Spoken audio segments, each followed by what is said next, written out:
존경하는 국민 여러분, 사랑하는 국민의힘 당원 동지 여러분, 여러분들이 비상대책위원장을 맡겨주신 주호영 의원입니다. 먼저 예기치 못했던 폭우로 유명을 달리하신 분들 명복을 빌며 큰 피해를 입으신 국민들께도 깊은 위로를 드립니다. 그리고 조속히 피해가 복구되고 자연재해로 인한 재난이 재발되지 않도록 예방하는데 저희 국민의힘이 최선을 다하겠습니다. 나라와 당이 매우 어려운 이때에 비대위원장이라는 중책을 감당할 수 있을까 고심이 컸습니다마는 나라와 당의 위기를 극복하는데 저희 노력이 조금이라도 도움이 된다면 기꺼이 헌신하겠다는 각오로 비대위원장을 맡게 되었습니다. 새로 출범한 윤석열 정부와 우리 당을 향한 국민들의 질책이 너무 따갑습니다. 새 정부가 이륙해서 정상 궤도에 오르기도 전에 우리의 국정 구상을 제대로 펼쳐놓기도 전에 국민들은 매서운 회초리를 들었습니다. 모두 저희들의 잘못입니다. 더구나 당의 내분까지 생겼으니 고개를 들 수가 없습니다. 천신만고 끝에 정권 교체를 이루는데 앞장서 주신 국민과 당원 여러분에게 머리 숙여 사과드립니다. 땅에서 넘어진 자 땅을 짚고 일어나라고 했습니다. 왜 넘어졌는지 알면 일어나는 방법도 나오게 됩니다. 그 이유가 무엇인지 우리들은 모두 잘 알고 있습니다. 우리가 넘어진 이유는 정부 여당이 초심을 잃고 심각한 신뢰 위기에 직면했기 때문입니다. 2년 전 암울했던 당시를 돌아봅시다. 불과 2년 전 2020년 4월 총선에서 우리는 참패했습니다. 180석을 차지한 거대 여당은 의회 민주주의고 법적 적법 절차고 필요 없다며 우리를 거칠게 몰아붙였습니다. 우리는 기득권을 포기하고 의회 민주주의 파괴에 저항했습니다. 우리 몫의 국회 부의장, 상임위원장 자리에 연연하지 않았고 결연한 의지로 민생에만 집중했습니다. 코로나 위기 탈출 지원 법안 패키지를 당의 1호 법안으로 처리하고 당시 야당이던 우리의 요구로 코로나 백신 접종 비용 1,300억을 반영했습니다. 몇 차례 수해 현장을 찾아 복구를 위해 국민들과 함께 땀을 흘리기도 했습니다. 그 당시에는 앞으로 2년 뒤에 있을 대통령 선거에서 우리가 승리해서 정권을 되찾아온다 그렇게 생각한 사람은 저를 포함해서 아무도 없었을 것입니다. 그런데 어떤 일이 일어났습니까? 국민들은 조금씩 우리에게 마음을 열어주셨습니다. 그리고 지난해 2021년 4월 서울시장, 부산시장 재보궐선거에서 우리는 압승했습니다. 지난 3월 대통령 선거에서도 우리 당 윤석열 후보가 당선됐습니다. 우리는 탄핵 이후 5년 만에 정권을 되찾는 기적을 이루어냈습니다. 이제 2년 전 그때의 절박하고 처절한 마음가짐과 자세로 돌아갑시다. 한 발만 더 헛디디면 절벽으로 떨어진다는 절체절명의 위기감과 대한민국의 정체성이 이렇게 훼손되어서는 안 된다는 비장함으로 재무장합시다. 국민들, 특히 서민, 중소상공인, 자영업자들의 고통을 내일처럼 챙긴다는 것을 국민들로부터 인정받을 수 있도록 최선을 다합시다. 우리 비대위의 첫째 임무는 당의 갈등과 분열을 조속히 수습하여 하나 되는 당을 만드는 것입니다. 우리는 모두 국민의힘 당원 동지입니다. 어려웠던 때를 생각하고 집권을 위해서 분골쇄신, 고군분투하던 때를 생각하면서 동지애를 회복합시다.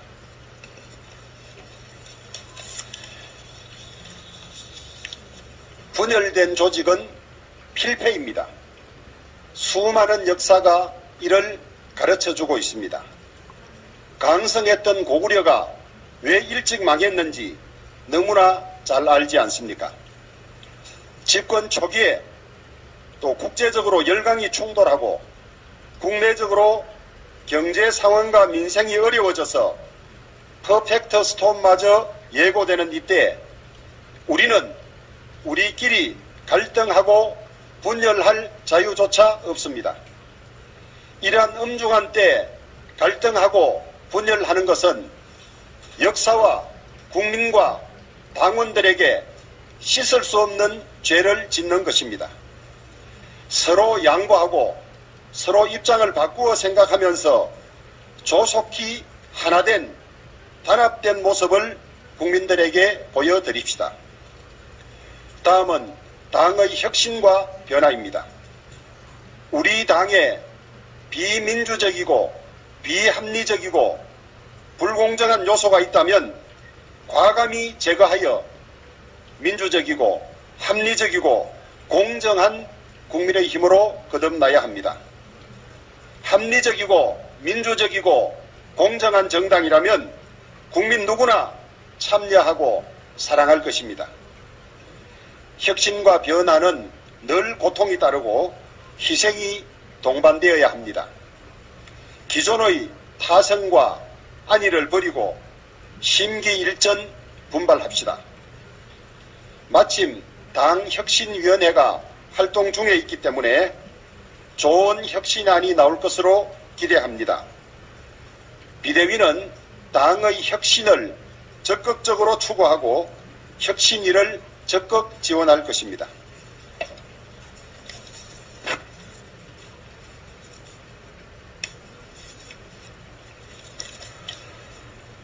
무엇보다도 중요한 것은 경제와 민생을 빈틈없이 챙기는 일입니다.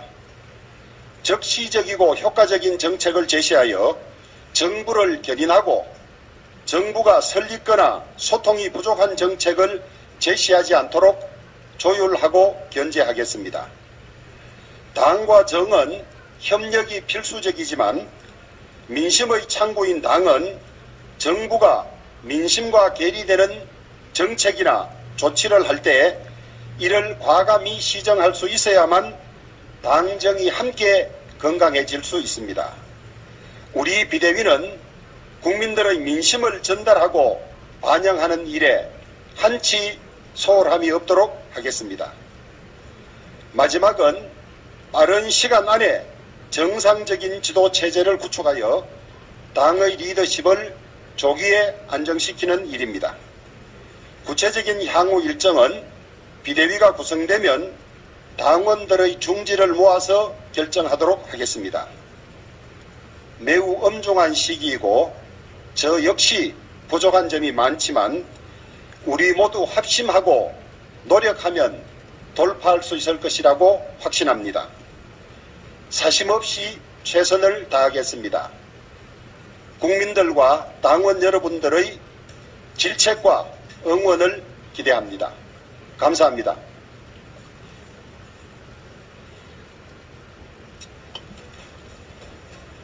예, 다음은 질의응답 순서입니다. 질의가 있으신 언론인 여러분께서는 손을 들고 질의해 주시기 바랍니다. 예, 누가 먼저 하시겠습니까? 예. 비대위 구성이 지금 어느 정도 진행이 되는 비대위원은 언제쯤 발표하실 계획입니까? 제가 사실 비대위원장 제안을 받은 것이 지난 토요일 오후였습니다. 그래서 비대위원 인선은 아직 착수하지 못한 상태입니다.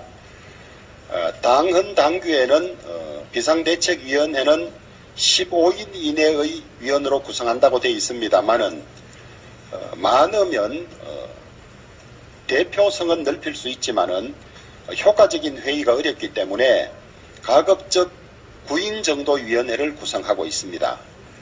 그러면 저와 당연직 비대위원 2분을 제외하면 6분 정도를 새로 인선해야 되는 그런 과정을 예상하고 있습니다. 예.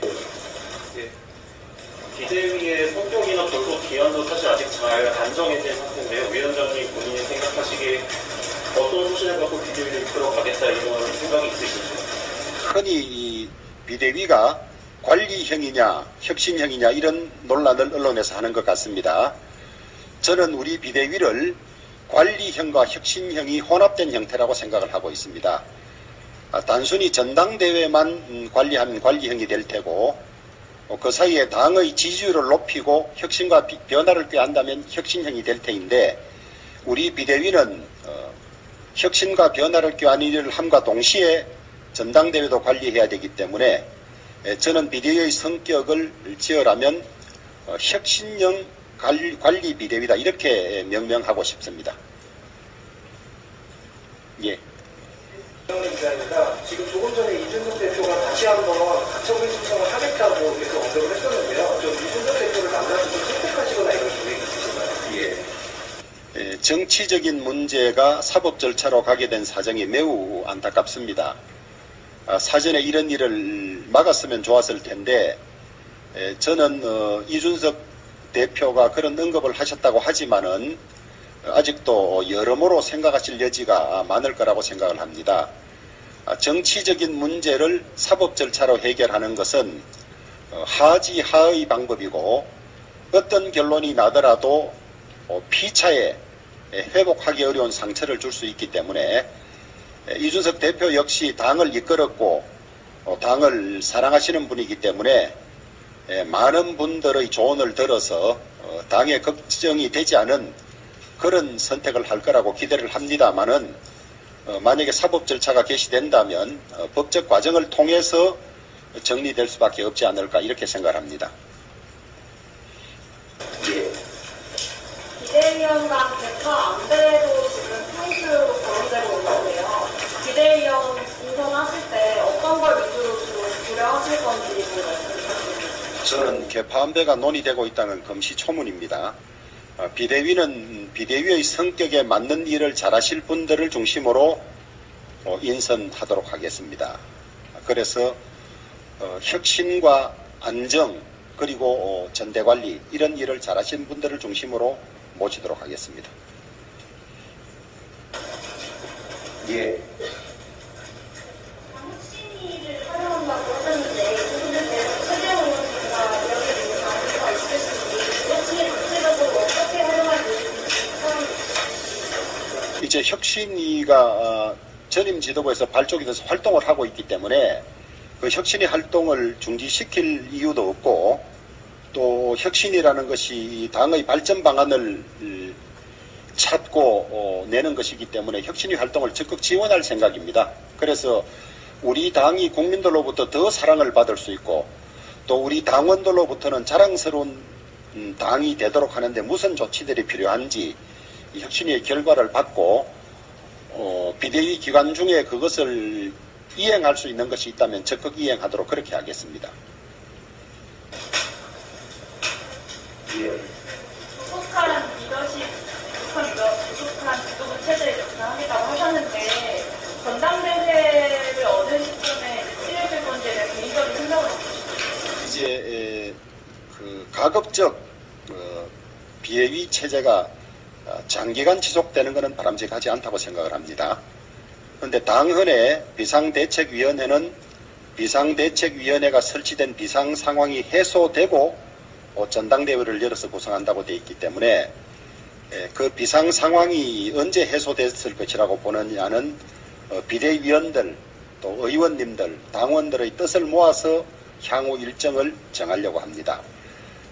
비상상태는 가급적 짧으면 좋다는 것 하나와 그 다음에 우리 당에 초래된 위기를 극복해야만 한다는 그런 요소들을 결합해서 합리적인 활동 기간이 나올 거로 생각합니다.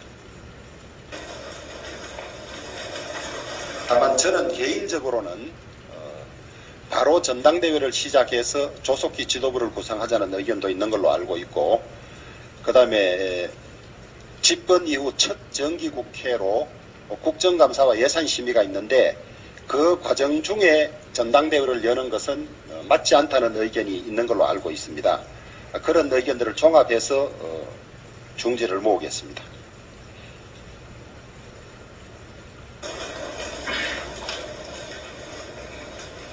위원장님, 그 비대위원 인선은 언제까지 혹시 마무리하겠다 이런 계획이 있을까요? 가급적 빨리 하려고 합니다만은 또 인선에 여러 사람 의견도 들어야 하고, 특히 외부 위원들의 경우는 사실은 검증 과정도 필요하지 않습니까?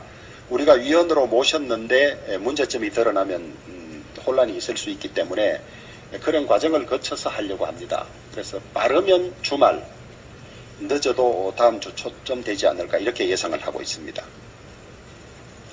예.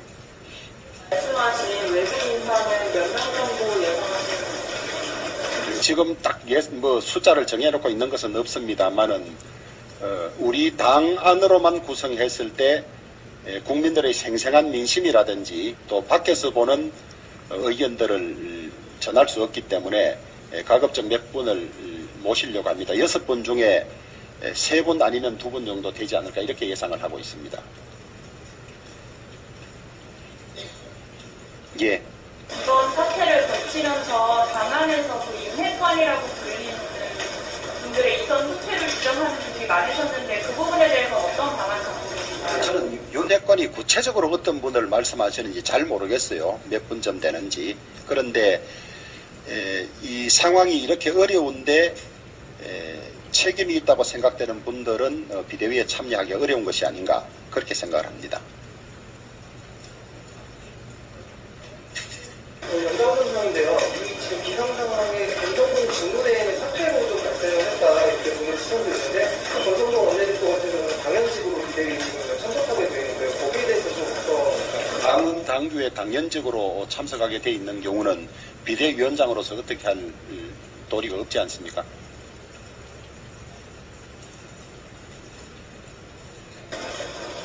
예.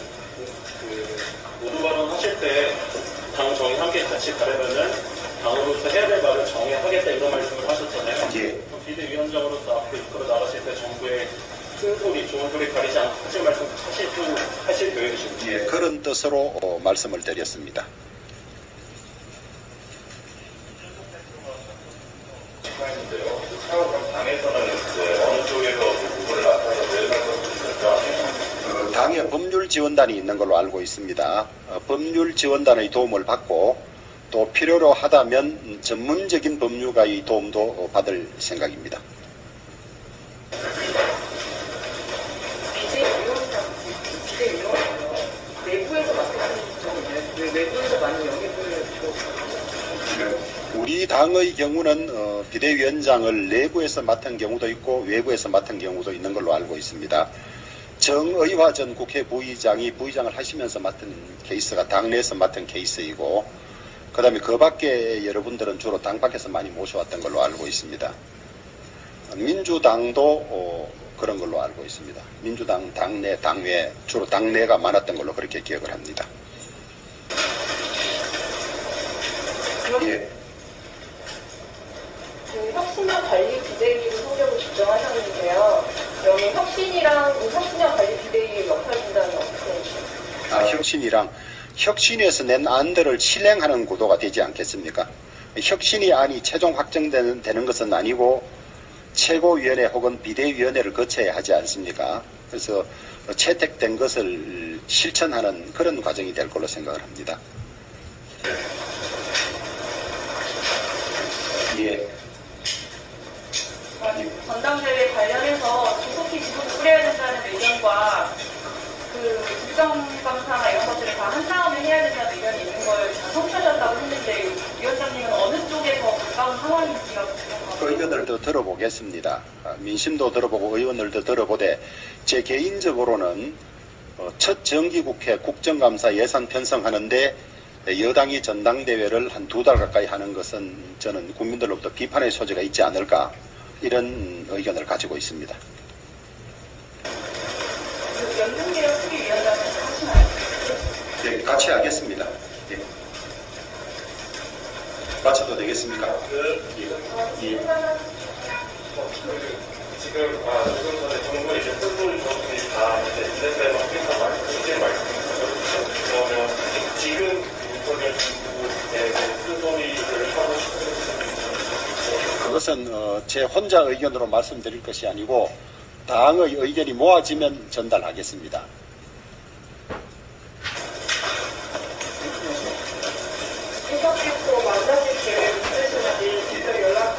빠른 시간 안에 이준석 대표께 연락을 드려서 만나고 싶습니다. 예. 예, 마지막으로 조호영 비상 한 번 질문이 질문 더 있어요? 예. 예. 대한민국의 정체성이 이렇게 훼손되면 돼서는 안 된다라고 하셨는데 대한민국 정체성을 어떻게 정의하시는지? 예, 정체성을 규정하는 요소들은 많지 않겠습니까? 그래서 저는 우리 헌법 가치가 대한민국의 정체성이라고 생각을 합니다.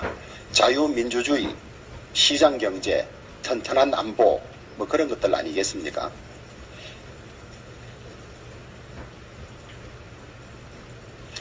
마치겠습니다. 예, 마지막으로 조호영 비상대책위원장의 마무리 말씀을 듣도록 하겠습니다. 네, 매우 어려운 상황이고 또 어려운 문제들이 중첩해 있는 첩첩산중인 상황입니다. 제 자신이 당내 여러분들과 원활히 소통하면서 최대 공약수를 만들어 가도록 할 테니까 당원 여러분들도 많은 의견을 내고 협조해 주시고 국민 여러분들이나 언론 여러분들도 우리 국민의힘이 조속히 안정되고 국민의 신뢰를 받을 수 있도록 많은 응원이 있기를 부탁드립니다. 고맙습니다.